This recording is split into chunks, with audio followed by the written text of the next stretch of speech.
Assalamualaikum warahmatullahi wabarakatuh.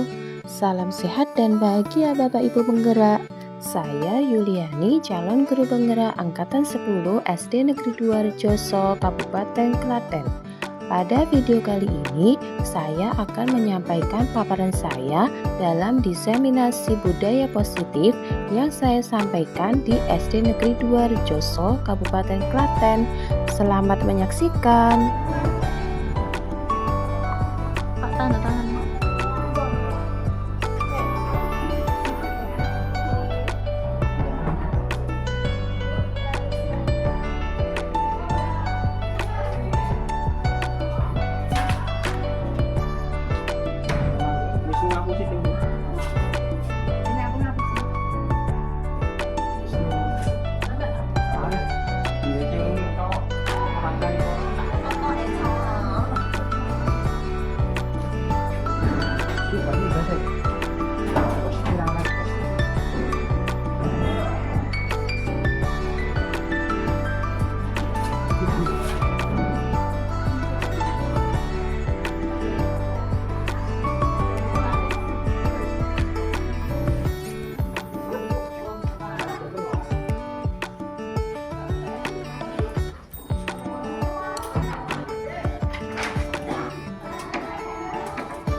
Bismillahirrahmanirrahim. Assalamualaikum warahmatullahi wabarakatuh.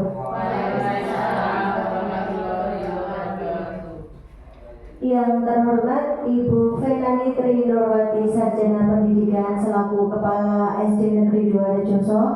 Yang kami hormati Bapak Ibu Guru beserta karyawan SD Negeri 2 Rejoso.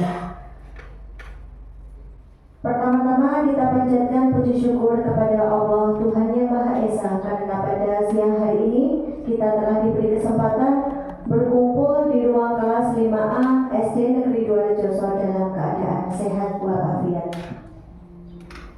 Perkenalkan, saya Harita Nuzul Apriani selaku moderator akan memandu acara pada siang hari ini, yaitu diseminasi budaya positif yang akan disampaikan oleh Ibu Yuliani, Sarjana Pendidikan. Sebelum acara kita mulai, izinkan saya membacakan susunan acara yang akan berlangsung pada siang hari ini. Acara yang pertama pembukaan, kedua menyanyikan lagu Indonesia Raya, acara yang ketiga sambutan, acara yang keempat pemaparan diseminasi budaya positif, acara yang kelima tanya jawab, acara yang keenam lain-lain, dan ketujuh penutup. Untuk mempersingkat waktu, marilah kita mulai acara yang pertama, yaitu pembukaan. Bapak Ibu yang kami hormati, kita mulai acara diseminasi budaya positif pada siang hari ini dengan berdoa menurut agama dan keyakinan masing-masing. Mulai.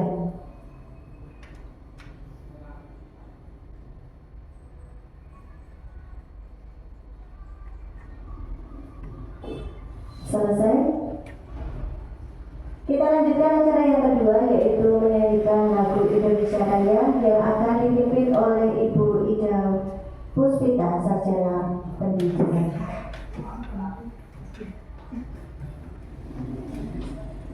Kepada beliau kami persilakan, hadirin dimohon berdiri.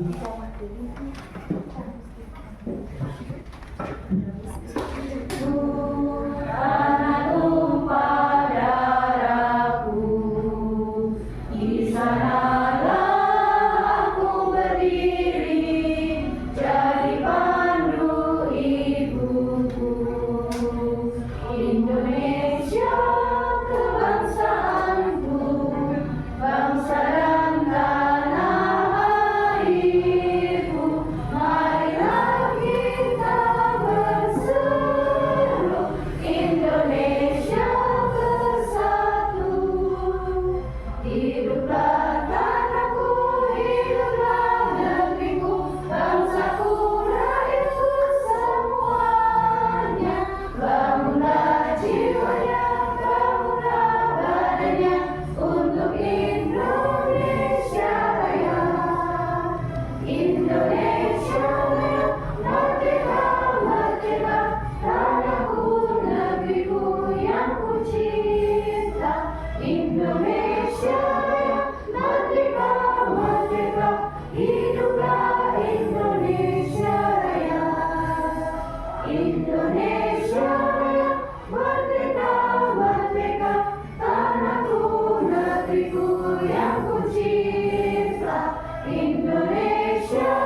Dan acara yang ketiga yaitu sambutan. Sambutan oleh Kepala SD Negeri 2 Rejoso pada siang hari ini akan diwakili oleh Ibu Tri Susilawati, Sarjana Pendidikan. Kepada beliau kami persilakan.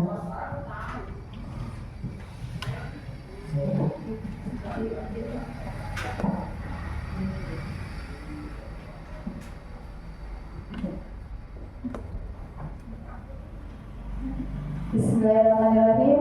Assalamualaikum warahmatullahi wabarakatuh.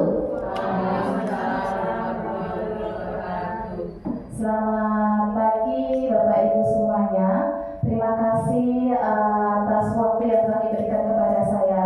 Di sini saya mewakili Ibu Kepala Sekolah akan memberikan sedikit sambutan terkait diseminasi budaya positif yang akan dilakukan oleh Bu Yuliani, salah satu calon guru penggerak angkatan 10 tahun 2024 Kabupaten Klaten. Seperti diketahui, diseminasi. Nah, diseminasi ini adalah suatu bentuk implementasi dari pelaksanaan pembelajaran modul-modul yang ada di program guru penggerak. Dan di sini nanti pada kegiatan diseminasi tersebut Ibu Yuliani akan mempraktekkan atau menerapkan, mengimplementasikan konsep-konsep yang telah dipelajari pada modul 1.4 yaitu budaya positif. Pada kali ini diseminasi budaya positif di PGP angkatan 10 itu diharapkan semua Bapak Ibu guru itu akan memahami penerapan implementasi dari budaya positif yang akan diterapkan di sekolah. Diharapkan Bapak Ibu guru semua itu nanti setelah mendengarkan pemaparan dari beliau Bu Yuli akan menerapkan, mengimplementasikan kegiatan-kegiatan, konsep-konsep apa saja yang ada di budaya positif untuk bisa diterapkan di sekolah, minimal di kelas masing-masing. Nah, itu nanti diperluas juga di dalam sekolah, di lingkup semua sekolah. Seperti itu nanti, jadi kegiatan budaya positif ini itu nanti akan ada banyak sekali materi yang mungkin dipaparkan oleh Ibu Yuliani. Semoga dengan adanya pemaparan ini nanti Bapak Ibu guru semua bisa lebih merefleksikan, mengimplementasikan kepada peserta didik sesuai dengan profil pelajar Pancasila. Demikian sambutan dari saya. Waktu dan tempat saya berikan kembali kepada moderator. Terima kasih. Semangat Ibu Yuliani. Baiklah Bapak Ibu yang bahagia, pada siang hari ini kita lanjutkan acara yang inti yaitu pemaparan budaya positif yang akan disampaikan oleh calon guru penggerak kita yang hebat Ibu Yuliani, Sarjana Pendidikan. Kepada Ibu Yuliani kami persilahkan. Beri tepuk tangannya dulu Bapak Ibu semua.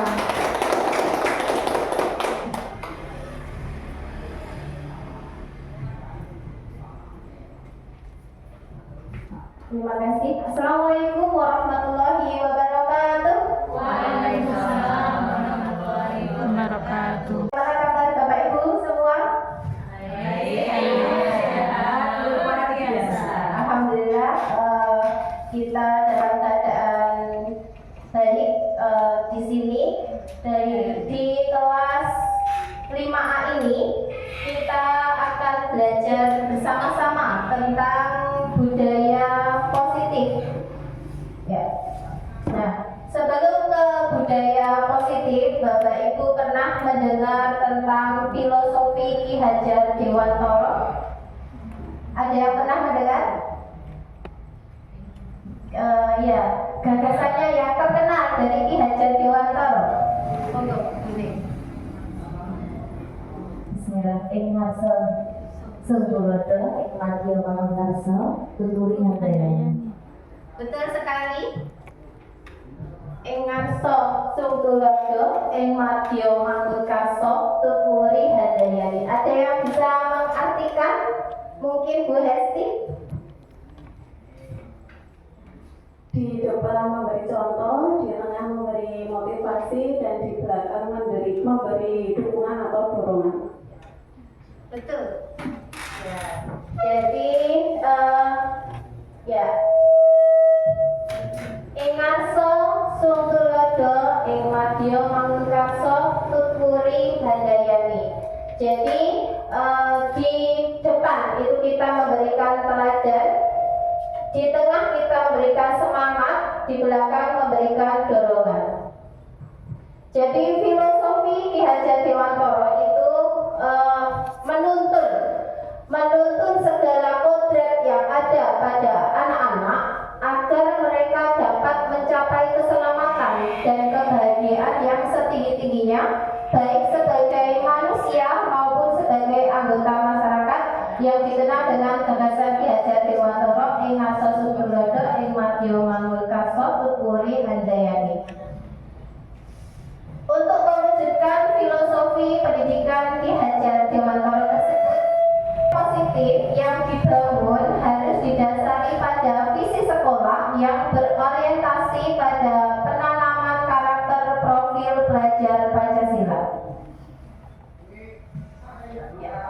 Jadi untuk materi budaya positif kali ini ada perubahan paradigma belajar, kemudian ada disiplin positif, kemudian motivasi perilaku manusia, kebutuhan dasar, posisi kontrol, keyakinan kelas, kemudian segitiga restitusi.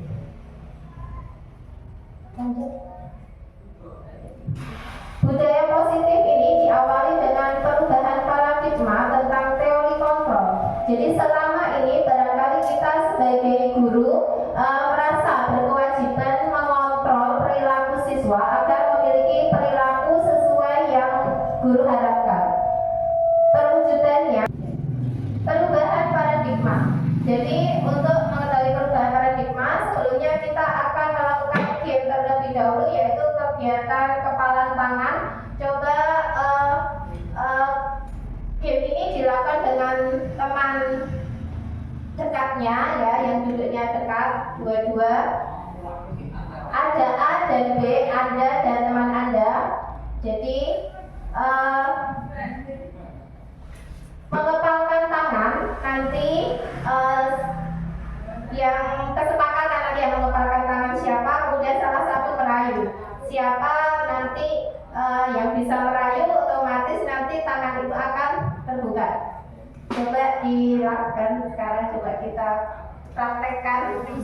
Berdiri semua dulu. Ini yang merayu Putri, yang merayu Bu Erlin, ya. Ya. Ini yang merayu siapa ini? Susi. Yang merayu ya Arif dong, ya. Lanjut, yuk. 1, 2, 3. 1 menit ya. Coba ada yang terayu atau tidak?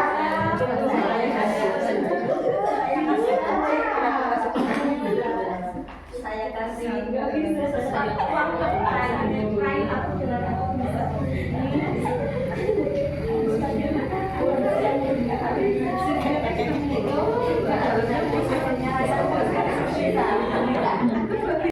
terbuka kepalanya, tidak ada. Tidak ada ya, kayaknya tadi tidak ada yang terbuka kepalanya. Next, Mbak. Jadi untuk teori kontrol dari Dr. William Glasser itu tentang kepalan tangan Bapak Ibu sekalian tadi. Jadi Anda itu tidak bisa mengontrol orang lain, hanya Anda yang bisa mengontrol diri Anda. Nah, gitu. Lanjut. Mengubah paradigma stimulus respon ke pendekatan teori kontrol. Stimulus respon di sini yang pertama realitas atau kebutuhan kita semua. Itu teori kontrolnya, realitas atau kebutuhan kita itu ternyata berbeda, bukan sama. Kemudian yang kedua,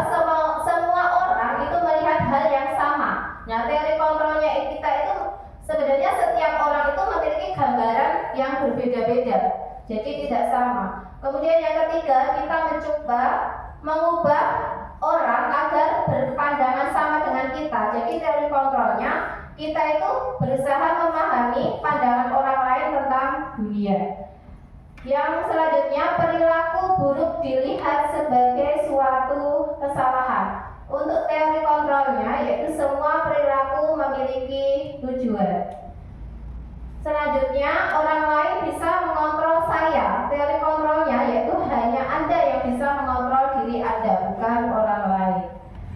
Untuk stimulus respon, saya bisa mengontrol orang lain. Teori kontrolnya, Anda tidak bisa mengontrol orang lain. Kemudian stimulus respon yang terakhir itu pemaksaan ada pada saat bujukan gagal. Teori kontrolnya, kolaborasi dan konsensus menciptakan pilihan-pilihan baru. Budaya positif, jika seorang guru dapat menerapkan nilai dan perannya dengan baik, maka akan terwujud budaya positif di sekolah. Budaya positif itu dapat terwujud dengan kolaborasi seluruh warga sekolah, bukan hanya antara guru dan siswa saja. Salah satu tujuan perubahan visi adalah terwujudnya budaya positif di sekolah sesuai pemikiran Ki Hajar Dewantara dan profil pelajar Pancasila. Wujudkan dengan menerapkan konsep-konsep inti yang meliputi yang pertama disiplin positif, yang kedua motivasi perilaku manusia atau hukuman dan penghargaan. Kemudian selanjutnya ada 5 posisi kontrol guru, ada keyakinan sekolah atau kelas, kemudian segitiga restitusi dalam menyelesaikan masalah di sekolah. Di sini makna disiplin. Belajar kontrol diri dengan menggali potensi kita agar tercapai tujuan mulia, yaitu sesuatu menjadi seseorang yang kita inginkan berdasarkan nilai-nilai yang kita hargai. Nilai-nilai kebajikan, nilai yang disepakati bersama lepas dari suku bangsa, agama, bahasa maupun latar belakangnya. Jadi nilai-nilai kebajikan itu adalah nilai yang disepakati bersama lepas dari suku bangsa, agama, bahasa maupun latar belakangnya. Sifat positif manusia itu merupakan tujuan mulia yang ingin dicapai setiap individu. Salah satunya adalah nilai-nilai kebajikan yang ingin dicapai oleh setiap anak Indonesia yang kita kenal dengan profil pelajar Pancasila, yaitu ada beriman dan bertakwa pada Tuhan Yang Maha Esa, berkebinekaan global, kemudian gotong royong, mandiri, kreatif, dan bernalar kritis.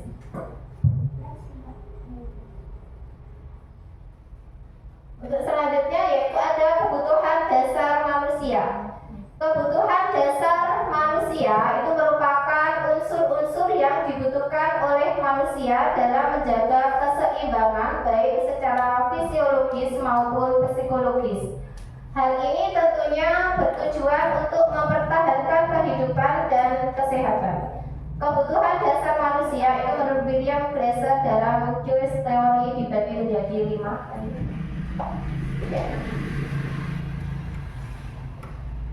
Jeff Glasser dalam bukunya Restructuring menyatakan ada 3 motivasi perilaku manusia. Yang pertama itu untuk menghindari ketidaknyamanan atau hukuman. Apa yang akan terjadi apabila saya itu tidak melakukan? Jadi itu adalah dari eksternal atau dari luar. Kemudian yang kedua untuk mendapatkan imbalan atau penghargaan dari orang lain, yaitu apa yang akan saya dapatkan apabila saya melakukan, yaitu dari eksternal. Yang ketiga untuk menjadi orang yang mereka inginkan dan menghargai diri sendiri dengan nilai-nilai yang mereka percaya, akan menjadi orang yang seperti apabila saya melakukannya, yaitu internal atau dari dalam. Nah, di sini tadi 5 kebutuhan dasar manusia itu yang pertama ada bertahan hidup. Nah, bertahan hidup itu contohnya seperti apa? Bu Puci bisa membacakan mungkin kebutuhan hidup itu untuk bertahan hidup yang dibutuhkan apa saja? Untuk bertahan hidup yang dibutuhkan yaitu satu, makanan, pakaian, tempat tinggal, keamanan, dan kesehatan. Ya, betul. Jadi kebutuhan dasar manusia yang pertama yaitu bertahan hidup. Bertahan hidup, untuk bertahan hidup ini manusia membutuhkan makanan, pakaian, tempat tinggal, keamanan, dan kesehatan. Untuk kebutuhan dasar manusia yang kedua ada kasih sayang dan rasa diterima. Mungkin Bu Dwi, kebutuhan apa saja yang termasuk dalam kasih sayang dan rasa diterima? Ya, untuk kebutuhan kasih sayang dan rasa diterima itu diperlukan berbagai kepedulian, kerjasama menjadi bagian dari kelompok. Ya, kasih sayang dan rasa diterima itu seperti dipedulikan, ya, dipedulikan, diperhatikan. Nah itu maksudnya kebutuhan kasih sayang, ya. Kemudian yang ketiga tentang kebutuhan dasar manusia yaitu penguasaan. Apa saja ini yang termasuk kebutuhan penguasaan? Mungkin Bu Indra bisa menyebutkan kebutuhan yang berkaitan dengan penguasaan. Kebutuhan yang berkaitan dengan penguasaan itu terdiri dari harga diri, keinginan untuk dianggap, memimpin, berprestasi, diakui, didengar. Ya. Ya, betul sekali yang diucapkan oleh Bu Indra. Jadi kebutuhan dasar manusia tentang penguasaan, jadi dirinya itu pengen dianggap ada atau pengen memimpin, pengen dihargai. Nah, gitu. Kemudian untuk kebutuhan dasar yang keempat yaitu ada kebebasan. Termasuk apa saja ini kebutuhan kebebasan? Bu Ning? Yaitu diperlukan kemandirian, memiliki pilihan, mencoba hal baru, mengendalikan arah diri. Jadi untuk kebutuhan dasar kebebasan manusia itu ada pengen merasa mandiri, pengen memiliki pilihan, pengen mencoba hal baru, pengen mengendalikan arah dirinya, itu kebebasan. Nah, kemudian ada kebutuhan dasar yang kelima yaitu kesenangan. Mungkin Pak Koko, kebutuhan dasar kesenangan itu termasuk contohnya apa saja yang harus dipenuhi? Ya, terima kasih. Untuk kebutuhan dari kesenangan itu ya terdiri dari bermain, humor, sama antusiasme dan tertawa. Ya. Itu adalah dari kebutuhan kesenangan. Ya. Terima kasih. Betul sekali. Betul sekali yang diungkapkan oleh Pak Koko. Jadi kebutuhan dasar manusia kesenangan itu meliputi bermain, bisa dengan tertawa. Nah, itu masuk ke kesenangan. Gembira. Selanjutnya, coba tebak kebutuhan apa yang diperlukan sesuai dengan cerita yang ada di depan, yaitu aku bosen, masa belajarnya cuma gitu-gitu aja, dengerin ibu guru aja, itu masuknya ke kebutuhan apa? Dia berarti memiliki membutuhkan kebutuhan dasar apa? Boleh? Bisa di next yang tadi. Nah, merasa bosan, jadi masuknya kemana? Pengennya apa? Bosan dengan pembelajaran. Kebebasan. Iya betul, kebebasan Ibu. Ya, iya betul. Jadi merasa bosan itu masuknya ke membutuhkan kebutuhan dasar kebebasan. Jadi pengen ibu guru itu pembelajarannya tidak hanya dengan metode tersebut. Jadi pengennya mungkin divariasi, pengen memiliki kebebasan untuk metodenya bervariasi. Selanjutnya Kelas 2A di SD Pelita Hati sedang bingung menghadapi ulah salah satu murid di kelasnya, Doni. Beberapa anak di kelas 2A telah datang padanya dan mengeluhkan Doni yang seringkali meminta bekal makan siang mereka dengan paksa. Jika Anda menghadapi situasi seperti Bu Ambar, apa yang akan Anda lakukan? Menurut Anda, kira-kira apa alasan Doni melakukan hal itu? Kira-kira apa alasan Doni melakukan mengeluhkan seringkali meminta bekal makan siang pada temannya secara paksa. Next. Nah, ada beberapa kebutuhan yang mungkin terlibat dalam situasi ini. Mungkin bisa menyebutkan Bu Erlina kebutuhan apa yang Doni butuhkan. Contohnya di situ Doni membutuhkan kebutuhan dasar apa? Kenapa kok dia itu tadi itu pengennya meminta makanan kepada temannya secara paksa? Baik, terima kasih untuk waktunya. Beberapa kebutuhan yang mungkin terlibat dalam situasi ini adalah yang pertama kebutuhan bertahan hidup karena tadi Doni merasa lapar gitu. Ya. Kemudian yang kedua kebutuhan kasih sayang dan rasa diterima. Doni mungkin merasa senang saat teman-temannya memberi perhatian atau mengikuti permintaannya. Ya. Kemudian yang berikutnya kebutuhan penguasaan. Ya. Mungkin Doni merasa hebat ketika teman-temannya patuh dan taat pada permintaannya. Kemudian berikutnya ada kebutuhan kebebasan.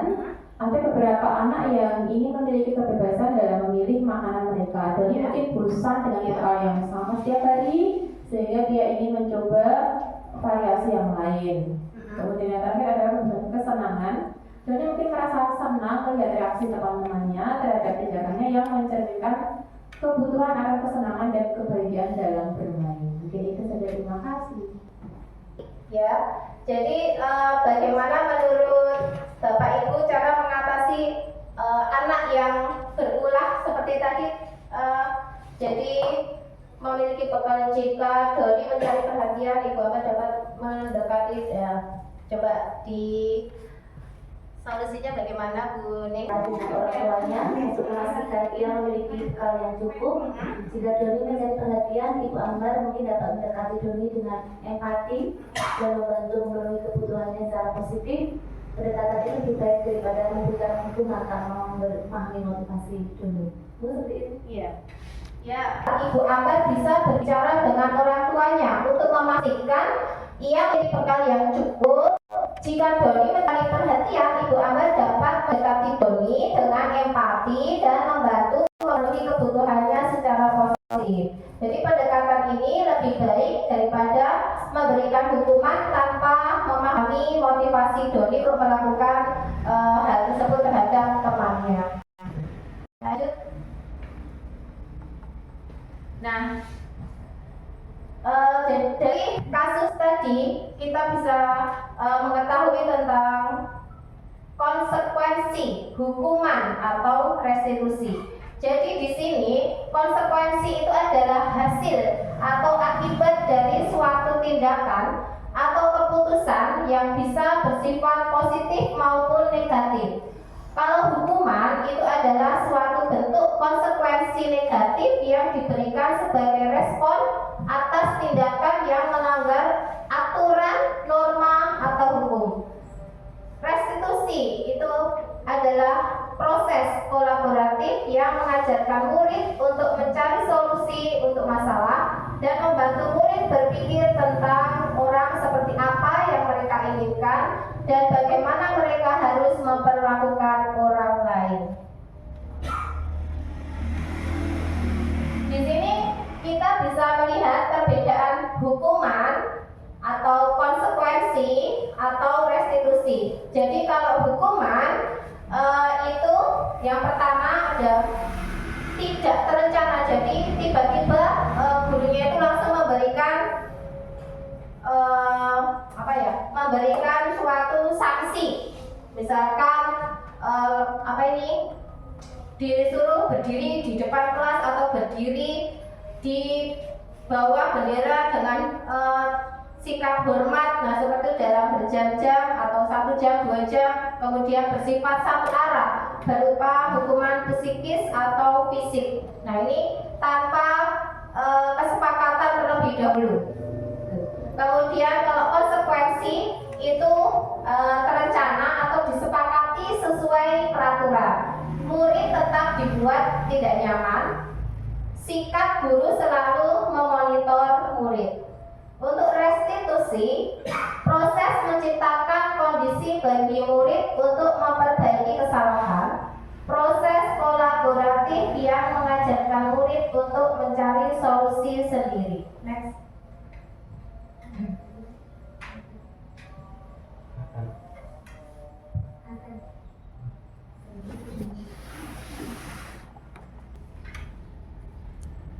Baik, Bapak Ibu.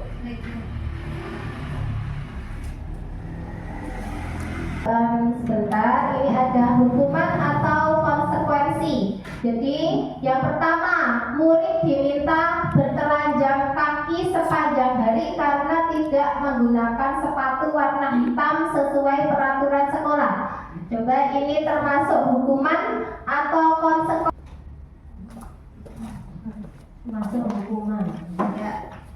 Ya betul, Bu Dwi, ini termasuk hukuman. Kemudian kehilangan 10 menit jam istirahat untuk mengerjakan tugas karena terlambat datang dan tertinggal pelajaran. Bu Rizky, ini konsekuensi atau hukuman?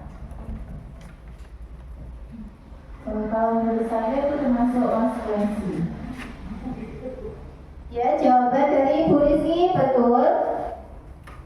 Kehilangan 10 menit istirahat untuk mengerjakan tugas karena terlambat datang dan tertinggal pelajaran itu merupakan konsekuensi. Kemudian membersihkan tumpahan air di meja tulis karena tersenggol pada saat belajar, termasuk konsekuensi atau hukuman? Menurut saya termasuk konsekuensi.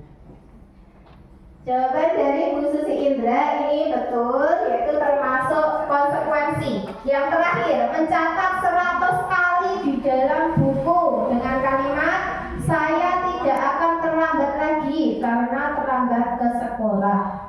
Monggo Bu Hesti. Kalau menurut saya itu termasuk hukuman. Betul sekali, jawaban dari Bu Hesti ini adalah hukuman. Next. Sebelum ke 5 posisi kontrol, kita bermain sebentar saja, 1 menit.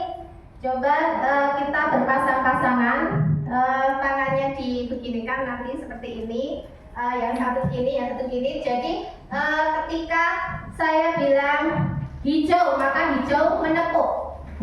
Merah berarti merah yang menepuk. Hijau berarti hijau yang menepuk. Ini cuman melatih konsentrasi sebentar saja. Ya. Semua itu tidak menghindar. Apa? Yang menghindar lah. Iya, menghindar. Nepuk. Ketika bilang merah, maka merah yang nepuk. Hijau menghindar. Ya. Hijau menghindar. Hijau.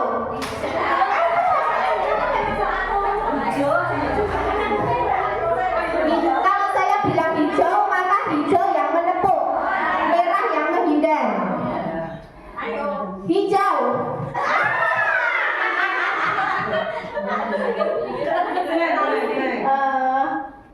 Merah. Merah. Hijau. Ya cukup. Sebentar saja sebagai screening kita. Rasa bersalah. Kemudian di atasnya ada teman. Kemudian di atasnya lagi ada pemantau. Yang paling atas sendiri ada manajer. Next. Nah, ya, kita saksikan terlebih dahulu ini video posisi kontrol.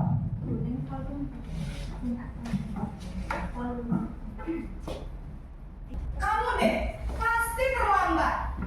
Maaf Bu, saya Apa? Apa coba? Alasan kamu apa lagi?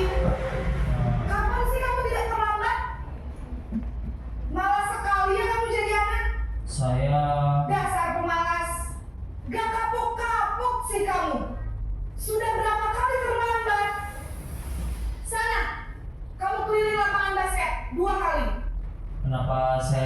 harus keliling lapangan basket, Bu. Kenapa? Kamu melawan ibu? Berani-beraninya jawab. Sudah terlambat, masih berani jawab pula. Sekarang, keliling lapangan basket 5 kali sekalian. Biar kapok. Cepat. Pergi sana ke lapangan basket. Posisi penghukum biasanya berbicara dengan nada tinggi, menghardik, menunjuk-nunjuk, menyakiti, dan menyindir. Hukuman bisa berupa fisik maupun psikis. Ibu dan bapak guru hebat.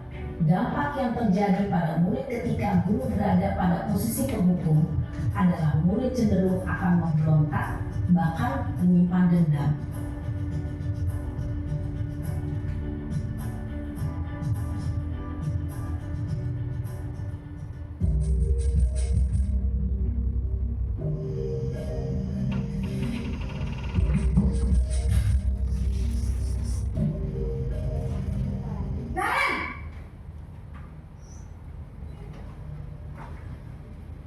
Selamat pagi, Bu. Naren. Kamu kenapa terlambat lagi, nak? Ya Tuhan, Naren.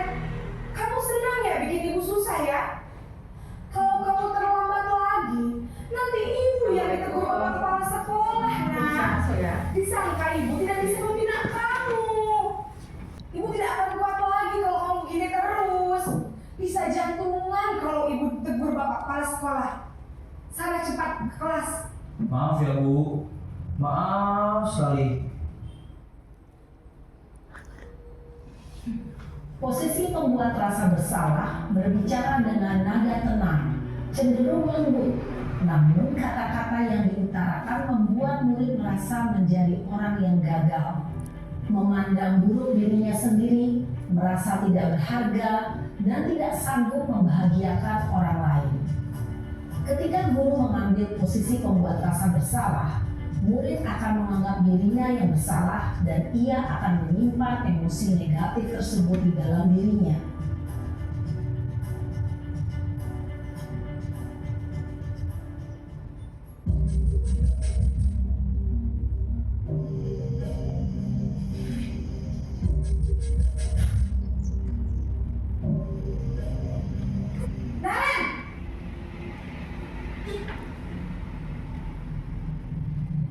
Selamat pagi, Bu. Wah, sudah jam berapa ini, nak? Terlambat lagi ya, sayang? Iya, Bu. Habis ibu saya lupa bangunkan saya, Bu. Kamu malah menyalahkan ibu kamu. Kamu bukannya anak yang larinya paling kencang. Kok terlambat sih? Iya, Bu. Saya memang terlambat bangun tadi. Jadi, biarpun saya lari kencang, tetap gak kejar, Bu. Ya sudah sana. Nanti lain kali larinya lebih kencang lagi ya. Biar gak terlambat lagi. Bikin seneng ibu. Demi ibu. Bisa kan? Bisa lah, Bu. Ya sudah sana masuk kelas. Ibu beresin urusan absen kamu. Kamu ini ada-ada saja.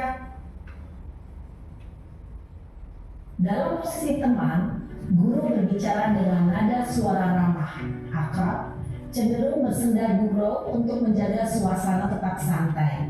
Murid akan merasa senang, aman, dan akrab dengan guru. Identitas yang tercipta adalah identitas sukses atau berhasil. Namun, perlu diingat, karena ini masih dorongan eksternal, maka ada faktor ketergantungan dari murid kepada orang tertentu. Di sini guru absennya, sehingga di lain waktu murid bisa berperilaku baik, namun hanya kepada orang-orang tertentu saja.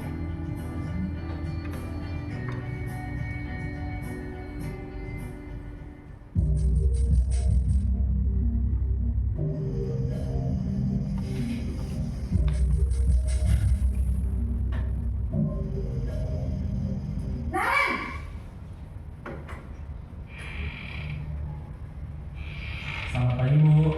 Naren, apa peraturan sekolah kita tentang jam berapa kita harus masuk sekolah, nak? Kita harus di sekolah jam 7, Bu. Iya betul, sekarang sudah jam 7.20. Naren sudah tahu konsekuensinya jika terlambat hadir. Paham Bu, saya harus tinggal kelas pas jam istirahat selama 20 menit. Iya benar, konsekuensinya demikian. Jadi nanti jam 9.30 pas istirahat, kamu harus tinggal di kelas, kerjakan tugas tambahan untuk ketertinggalan kamu, ya? Baik Bu. Posisi pemantau mengandalkan penghitungan atau data untuk mengontrol murid.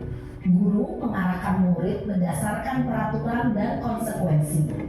Seorang pemantau menunjukkan bahasa tubuh dan ekspresi wajah yang datar dan cenderung formal.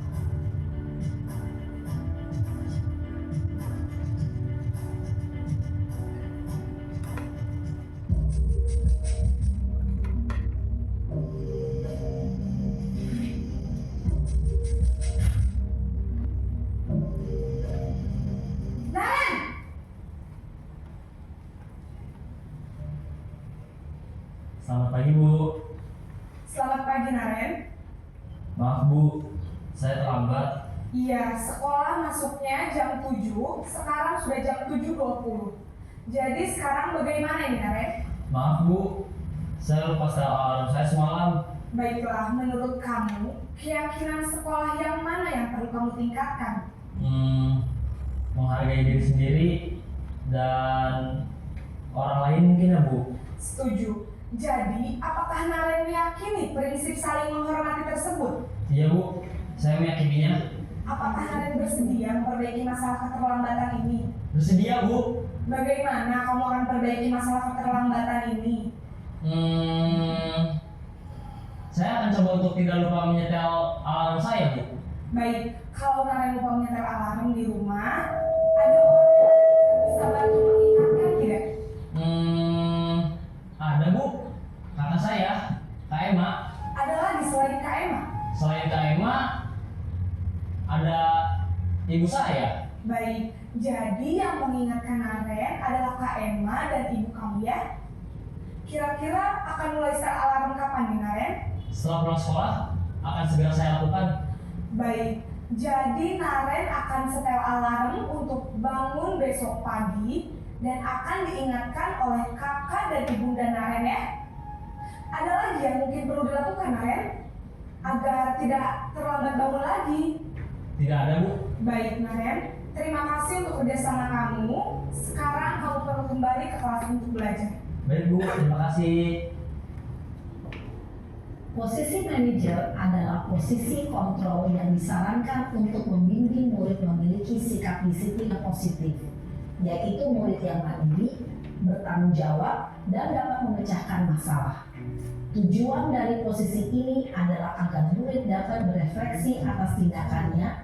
Guru akan dengan tulus memberikan pertanyaan-pertanyaan bermakna, sehingga membuat murid dapat belajar dari kesalahannya dan mencari sebuah solusi untuk menyelesaikannya. Ibu dan Bapak guru hebat, setelah mengamati adegan kelima posisi kontrol tadi, kira-kira posisi mana yang paling ideal?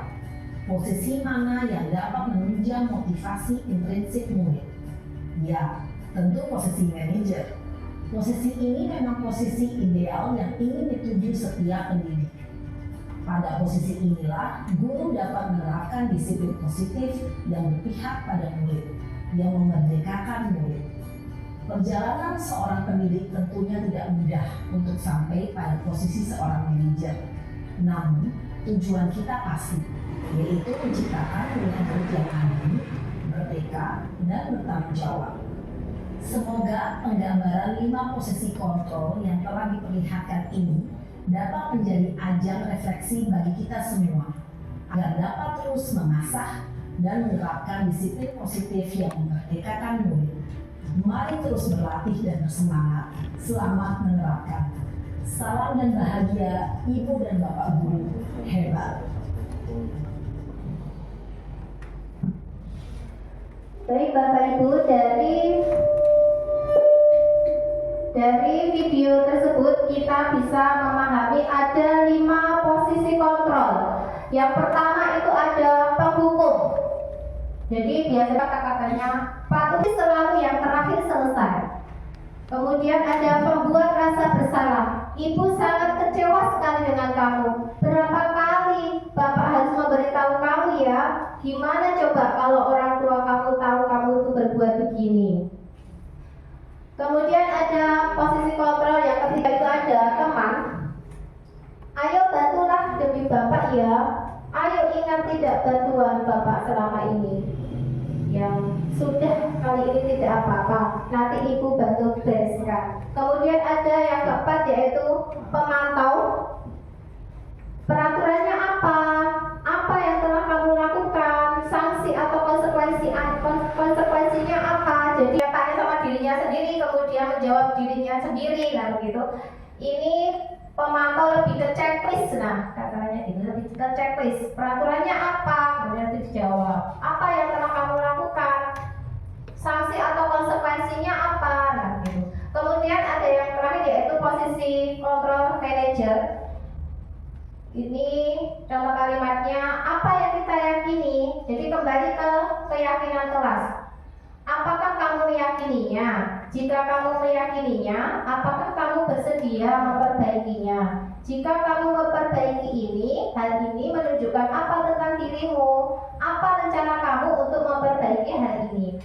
Jadi dari 5 posisi kontrol ini, posisi yang paling ideal bagi Bapak Ibu guru kita semua ini yaitu pada posisi manajer. Jadi kita harus berusaha sampai ke titik posisi kontrol manajer.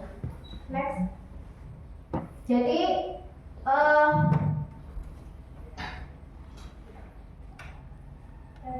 itu kaitannya pasti dengan keyakinan kelas. Nah, mengapa keyakinan kelas bukan peraturan kelas? Lanjut. Mungkin ada yang bisa menjawab kenapa kok keyakinan kelas bukan peraturan kelas. Monggo Bu Rizky. Kelas itu merupakan persetujuan yang dibuat bersama guru dan murid. Seperti itu dulu. Betul sekali jawaban dari Bu Rizky, yaitu peraturan kelas itu biasanya terbit tanpa persetujuan.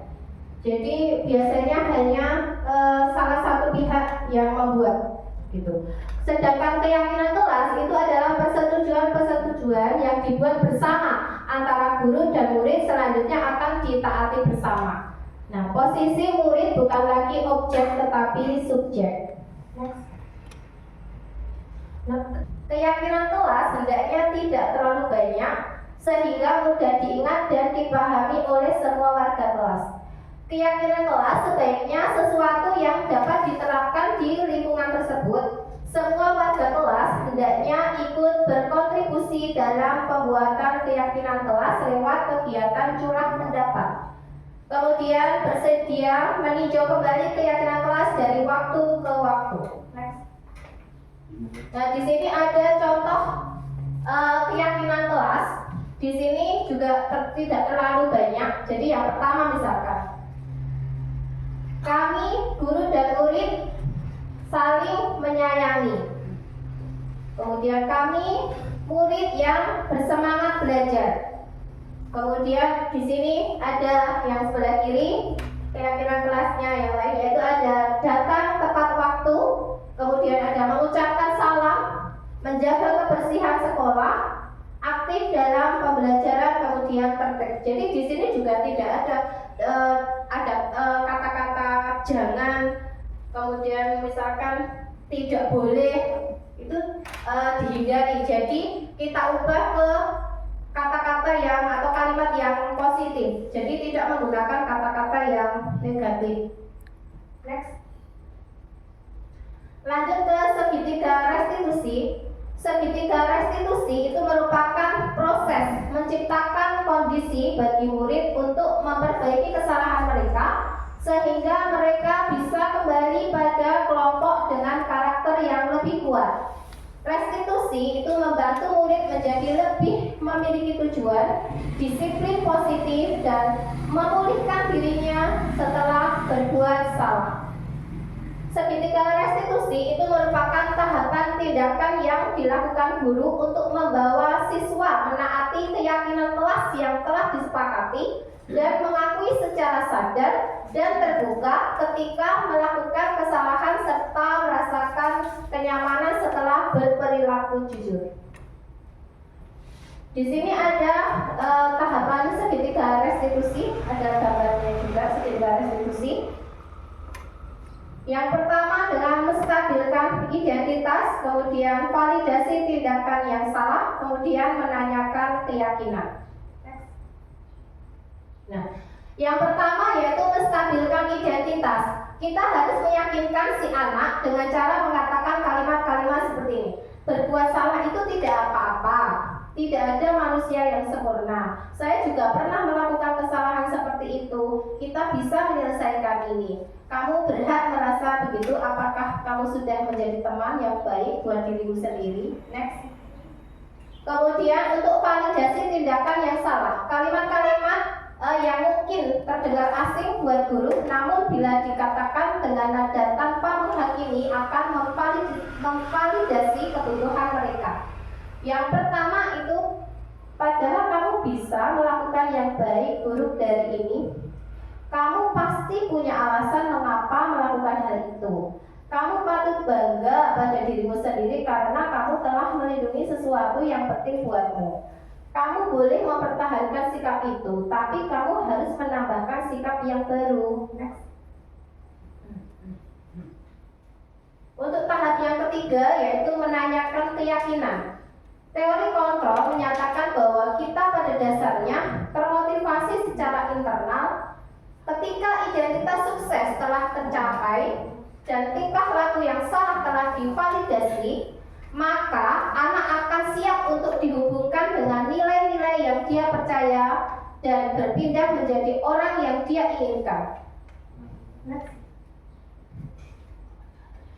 Jadi, agar nilai budaya positif itu muncul, yang pertama, kita harus buat keyakinan kelas untuk mengontrol mereka.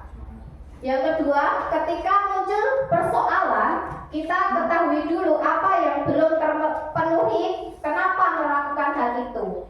Yang ketiga, baru kita menempatkan posisi kontrol. Kita harus di posisi kontrol seperti apa. Kemudian barulah menempatkan segitiga restitusi dalam menyelesaikannya. Baik, terima kasih. Tekad yang baik perlu dilaksanakan dengan kesungguhan untuk menghasilkan sesuatu yang baik. Terima kasih. Luar biasa pemaparannya tentang diseminasi budaya positif pada siang hari ini. Baiklah Bapak Ibu yang berbahagia, tiba saatnya kita menuju ke acara tanya jawab. Monggo saya persilahkan bagi yang ingin bertanya bisa raise hand. Keyakinan kelas itu harus dengan kata-kata positif. Nah itu kira-kira apa alasannya dalam sebuah keyakinan kelas itu tidak boleh menggunakan kata negatif?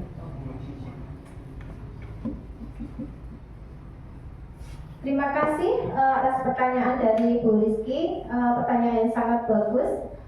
Saya akan menjawab tentang pertanyaan dari Bu Rizky, kenapa keyakinan kelas itu harus menggunakan kata-kata yang positif, tidak menggunakan kata-kata yang negatif, contohnya seperti tidak boleh, jangan, seperti itu ya Ibu ya. Nah, kalau kita menggunakan kata-kata yang negatif, itu biasanya anak itu kan jika mendengar kata-kata atau suatu kalimat itu biasanya mudah terekam secara psikologis, itu mudah terekam. Jadi biasanya anak itu kalau dengan kata-kata jangan, malah justru anak itu berusaha untuk melakukan, misalkan jangan membuka website titik-titik ini, malah justru website itu pengen dibuka, ini isinya apa sih gitu. Jadi seperti itu. Selain memang keyakinan kelas ini memang diharuskan untuk memakai dengan kata-kata yang positif, itu ada alasannya tersebut. Terima kasih. Ada lagi Bapak Ibu?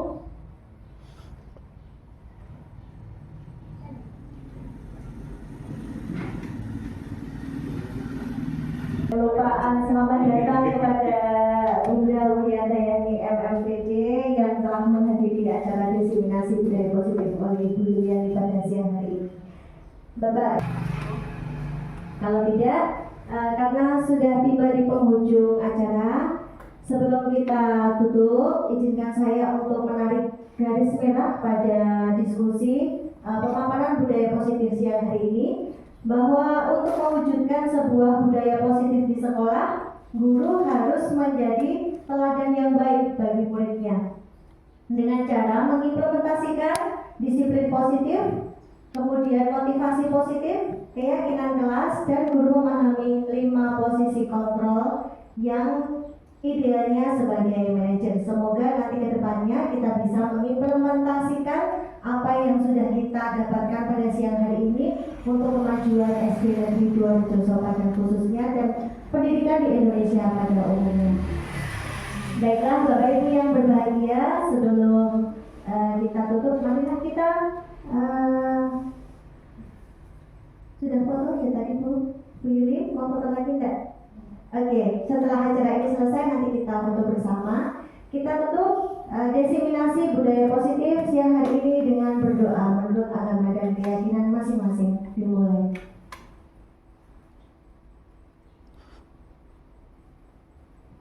Selesai. Saya sebagai pembawa acara mohon maaf apabila ada salah kata. Akhir kata, wassalamualaikum warahmatullahi wabarakatuh. Salam sehat dan bahagia. Waalaikumsalam.